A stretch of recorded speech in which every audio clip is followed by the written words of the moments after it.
आज हम प्रैक्टिकल 4 का एक्सेल टास्क कर रहे हैं, ठीक है। तो यहाँ पे सिंपली आपने जो डेटा गिवन है वो इस तरह है कि you have the meter numbers और इस मीटर नंबर्स के प्रीवियस 2 यूनिट्स हैं और करंट यूनिट गिवन है, ठीक है। Now we need to calculate the consume unit, ठीक है। यहाँ पे लिखा है enter a formula to calculate the consume unit. Consume unit किस तरह कैलकुलेट करेंगे, जो करंट यूनिट है उसमें से आप इसके प्रीवियस यूनिट माइनस करेंगे तो you will get the consume unit, ठीक है। And as soon as I press enter तो ये आपके पास फार्मूला अप्लाई हो चुका है। इस रो का यानी कि इस मीटर की जो कंज्यूम यूनिट है वो आपको शो हो रहे हैं यहाँ पे। Let's apply the same formula to this complete column.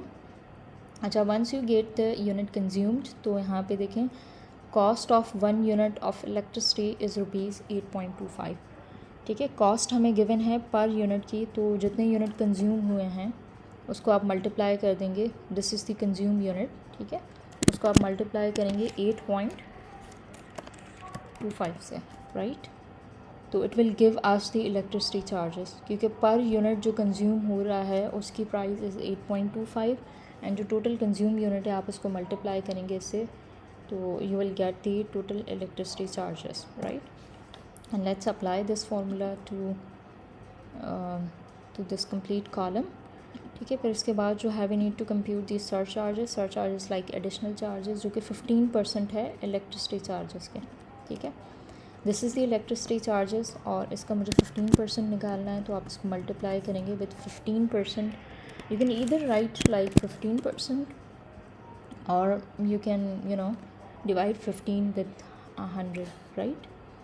अच्छा, once we are done with this surcharges तो यहाँ पे फाइनली हमें जो है अमाउंट ड्यू कैलकुलेट करना है जो कि पेबल अमाउंट में आएगा, राइट। यहाँ पे जो है ना सिंपली हमें इलेक्ट्रिसिटी चार्जेस को और सर्च चार्जेस का सम करवाना है, ठीक है।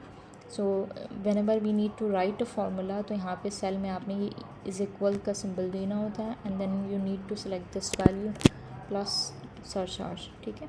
यहाँ पे सम फंक्शन यूज़ करने की ज़रूरत नहीं है, वैसे आप सिंपली प्लस सिंबल से इन दोनों का सम करवा सकते हैं, राइट।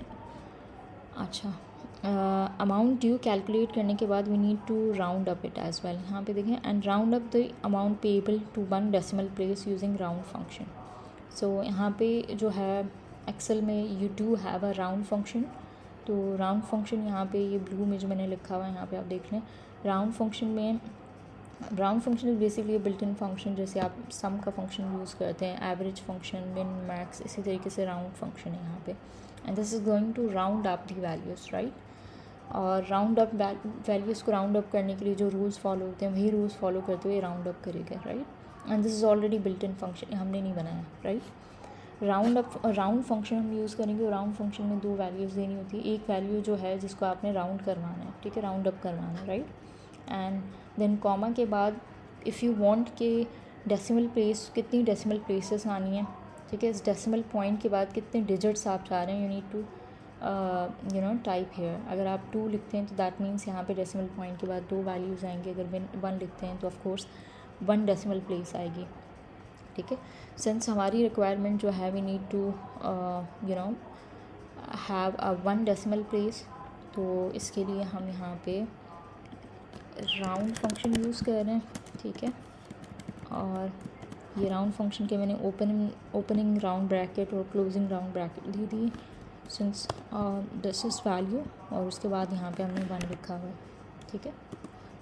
जैसे मैंने एंटर प्रेस किया यू कैन नोटिस दैट कि यहाँ पे 1 डेसिमल प्लेस आ रही है, right. Let's apply this formula on this whole column, और इसके लिए कर्सर जब इस तरह प्लस सिंबल बन जाएगा इसको ड्रैग करेंगे तो same formula will be apply on this whole complete column.